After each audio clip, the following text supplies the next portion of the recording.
বিএনপিও সংস্কার চায়, তবে সেই সংস্কার হতে হবে টেকসই। আর যত দ্রুত নির্বাচন হবে দেশের জন্য ততই মঙ্গল। এ কথা বলেছেন বিএনপি মহাসচিব মির্জা ফখরুল ইসলাম আলমগীর।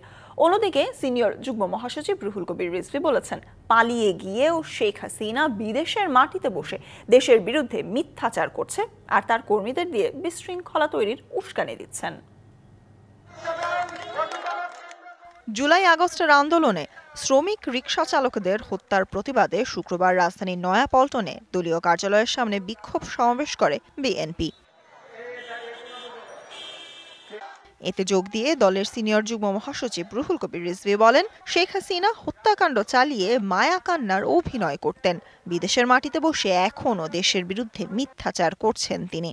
নগদের সর্বোচ্চ বার 167 টাকা রিচার্জে পাবেন 1 লাখ টাকা পুরস্কার। আরো আছে প্রতি সপ্তাহে পুরস্কার ও ক্যাশব্যাক। নিজের জীবন বাঁচাতে আপনি নিজে পালিয়ে চলে গেলেন, আর যাদেরকে দিয়ে আপনি হত্যা করালেন, জীবন কেড়ে নিলেন গণতান্ত্রিক কর্মীদের। এই দুর্বৃত্তদেরকে তিনি আশকারা দেন, তুমি মারো, প্রতিহত করো, হত্যা করো। ইতিমধ্যে 2-3 জনকে হত্যাও করিয়েছেন এই দুষ্কৃতিকারীদের দ্বারা।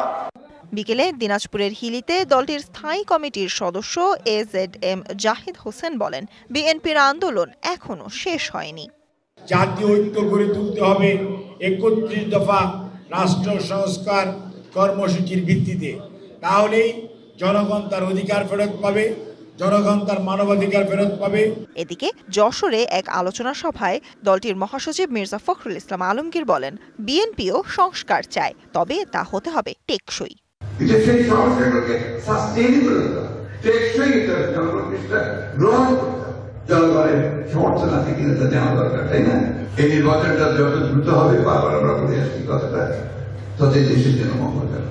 দলের নেতাকর্মীরা অপকর্মে লিপ্ত হলে কোনো রকম ছাড় দেয়া হবে না বলেও হুঁশিয়ারি দেন বর্ষিয়ান এই নেতা। একটু ভাবছেন। Sultana Swarna, DBC news, Dhaka.